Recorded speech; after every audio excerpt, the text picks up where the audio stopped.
بسم اللہ الرحمن الرحیم۔ السلام علیکم ناظرین، آج کے ہماری یہ ویڈیو HRMS کے بارے میں ہے۔ ویڈیو کے آغاز سے پہلے آپ سے گزارش ہے کہ ہمارے اس چینل کو سبسکرائب کر لیں اور ساتھ بنے گھنٹے کے نشان کو ضرور دبا دیں تاکہ ہماری ہر آنے والی نئی ویڈیو آپ تک بر وقت پہنچ سکے۔ محکمہ تعلیم کی جانب سے تمام CEOs کو تمام پرائمری، ایلیمنٹری، ہائی اور ہائر سیکنڈری اسکولوں کے اساتذہ کو دو فائلیں چیک لسٹ کے مطابق تیار کر کے جمع کروانے کی ہدایات جاری کر دی ہیں۔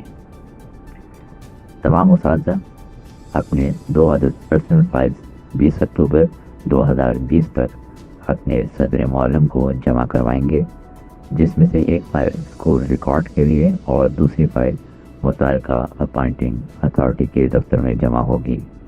محکمہ تعلیم حکومت پنجاب کی طرف سے جاری کردہ نوٹیفیکیشن آپ ہمارے فیس بک کے آفیشیل پیج سے ڈاؤن لوڈ کر سکتے ہیں۔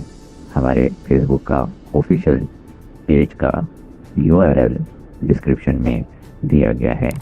پرسنل فائل لے کر جانچ پڑتال کی جا رہی ہے تاکہ اگر کسی جگہ بھی کوئی ڈیٹا غلط ہے اسے درست کیا جا سکے۔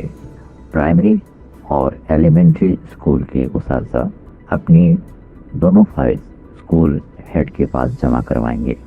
ان میں سے ایک فائل اسکول ریکارڈ کے لیے رکھ لی جائے گی اور دوسری فائل AEOs کو جمع کروا دی جائے گی۔ پھر وہ AEOs وہ فائل لے کر متعلقہ ڈپٹی DOs تک پہنچا دیں گے، جبکہ ہائی اور ہائر سیکنڈری اسکول کے اساتذہ اپنے دونوں فائل اسکول ہیڈ کو جمع کروائیں گے۔ ان میں سے ایک فائل اسکول ریکارڈ کے لیے رکھ لی جائے گی اور دوسری فائل DO سیکنڈری کو جمع کروا دی جائے گی۔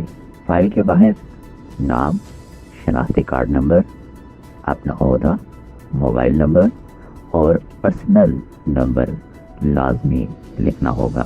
ناظرین، آپ کو بتاتے چلیں کہ فائل میں آپ نے کون کون سی دستاویزات لفظ کرنی ہیں۔ آپ کو دوبارہ بتاتے چلیں کہ محکمہ تعلیم کی جانب سے جاری کردہ نوٹیفیکیشن میں تمام دستاویزات کی فہرست موجود ہے اور آپ یہ فہرست ہمارے آفیشیل فیس بک پیج سے بھی ڈاؤن لوڈ کر سکتے ہیں۔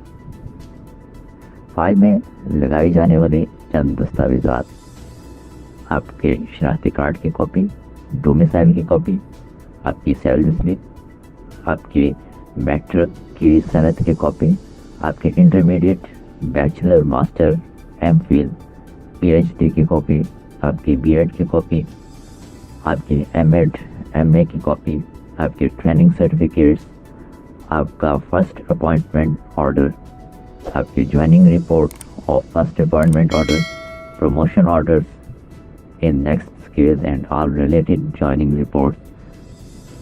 اور اگر آپ شادی شدہ ہیں تو آپ کو اپنے اسپاؤس کی CNSA کی کاپی بھی فائل میں لگانی ہوگی۔ Transfer order, joining relieving order اگر موجود ہیں، سروس بک اپنی اوریجنل جمع کروانی ہوگی، نکاح نامہ یہ شادی شدہ ہونے کی صورت میں، equivalence certificate of educational degrees, disability certificates اگر کوئی موجود ہے، اور پاسپورٹ اگر کسی کا پاسپورٹ بنا ہے تو اس کی بھی کاپی فائل میں لگانی ہوگی۔ امید ہے کہ آپ کو آج کی ہماری یہ ویڈیو پسند آئی ہوگی۔ ہماری اس کاوش کو لائک ضرور کیجیے، دوسرے اساتذہ کرام کو بھی اس ویڈیو کو دوسرے اساتذہ کرام تک بھی اس ویڈیو کو شیئر کیجیے تاکہ ان کے لیے بھی آسانی ہو۔